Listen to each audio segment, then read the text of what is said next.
हमारे बीच आज अंचल राजस्थान से श्रीमती शालिनी बाकलीवाल जी, दिगंबर जैन महासमिति महिला मंडल की अध्यक्षा, उनको हम आमंत्रित करेंगे ताकि वो हमें 2 शब्द कहकर कृतार्थ करें। आचार्य गुरुवर विद्यासागर जी महामुनिराज के चरणों में बारंबार नमोस्तु नमोस्तु नमोस्तु करते हुए, खिलते हैं वह फूल, खिलते हैं वह फूल जहाँ गुरु वहाँ का गमन है, दुर्भिक्ष भाग जाता खुशहाल चमन है। पढ़ते हैं जहाँ चरण, पढ़ते हैं जहाँ चरण, अमन ही अमन है। गुरु माँ पूर्णवती के चरणों में शत बार नमन है, शत बार नमन है, शत बार नमन है। नारी मोहताज नहीं, नारी मोहताज नहीं किसी गुलाब की, नारी मोहताज नहीं किसी गुलाब की, वो खुद बागवान है इस कायनात की, वो खुद बागवान है इस कायनात की। ये कहते हुए मुझे गर्व हो रहा है, लेकिन फिर आज जो सब्जेक्ट यहाँ चुना गया है, संस्कारों की बात जो करी जा रही है, नारी संस्कार सम्मेलन। हम सभी संस्कार सम्मेलन में आए हैं तो बात शुरू करते हैं गर्व से। गर्व संस्कार, गर्व में पहले संस्कार दिए जाते थे और बहुत अच्छे से, मतलब आप और हम सबको पता है कि किस तरह गर्भ संस्कार दिए जाते थे, किस तरह गर्भवती महिलाओं को स्वाध्याय करने के लिए कहा जाता था दोनों टाइम, किस तरह देव पूजा की जाती थी। लेकिन आज क्या हुआ? फुहड़पन।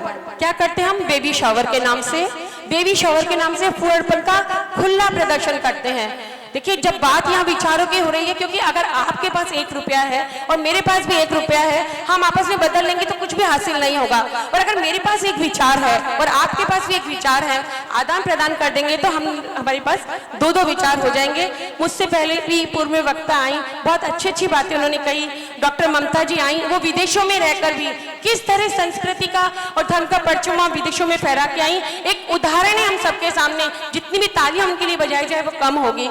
मैं बात करूं यहाँ संस्कारों की, तो आज आप और हम सब बैठे तो हैं, बात कर रहे हैं बड़ी बड़ी, लेकिन अगर आपकी बच्ची को आप पहले तो पढ़ने के लिए कॉन्वेंट में भेजते हैं, वहाँ वो अपने मनपसंद लड़कों को चुन लेती है, तो भी हम कुछ घबराते नहीं हैं। वो बड़ी हो जाती है कि नहीं, अच्छा पैकेज लग जाए, अच्छी नौकरी लग जाए। बात जब शादी की आती है तो हर माँ बहन क्या पूछती है? पहले पैकेज कितना है। कोई नहीं पूछता कि परिवार कैसा है, घर कैसा है, लड़का कैसा है, ये पूछती है कि लड़की का पैकेज कितना है। आप बताओ, यहाँ बात कहाँ हुई संस्कारों की? किसने देखा कि कितना धार्मिक परिवार है, कितना सामाजिक परिवार है? बात कहते हैं सिर्फ पैकेज कितना है, और हम यहाँ बात कर रहे हैं संस्कारों की। लेकिन मैं कहती हूँ, ये जरूरी नहीं कि इतने से ही कपड़े महके। बात तो जब है जब खुशबू आपके किरदार से आए, बात तो जब है कि हम बच्चों को इस तरह के संस्कार दें। संस्कार क्या है? संस्कार वो शिल्पी है जो बचपन में ही गढ़ दी जाती है। संस्कार कहीं दुकान पे नहीं मिलते कि हम जाके खरीद लाएं, और ना ही मुझे इन विद्वानों जैसे वक्ताओं की जैसे बात करनी है। अपने मन का दर्द यहाँ पीड़ित जो है वो ही आपके सामने रख रही हूँ। मुझे जब तकलीफ होती है, जब बात होती है संस्कारों की, अगर आपका बच्चा रोता है, जिद करता है कि मुझे कार चाहिए, तो आप दिला देते हैं। अगर आप उसके रोने पर उसे कार ना दिलाएं तो 2 दिन 4 दिन रोके चुप हो जाएगा। लेकिन आपने उसे संस्कार नहीं दिए तो वो जिंदगी भर रोएगा, जिंदगी भर पछताएगा। इसीलिए मैं कहना चाहती हूँ कि बात संस्कारों की, तो संस्कारों के ऊपर ही आप ध्यान दें।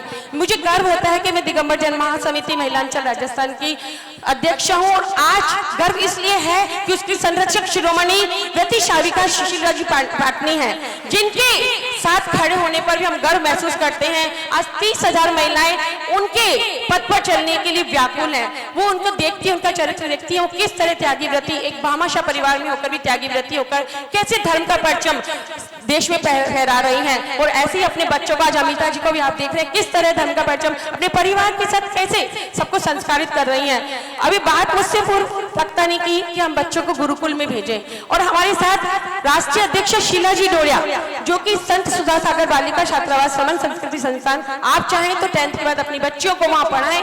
कैसे वहां की बच्चियां बड़ी होकर विदुषिया बनकर पूरे देश में धर्म का परचम लहराएगी। तो संस्कार तो कहाँ से आते हैं और कैसे आते हैं? इन सब बातों का अगर हम यहाँ बखान करें तो मैं चाहती हूँ, सोचती हूँ कि वक्त ज्यादा ना लूं।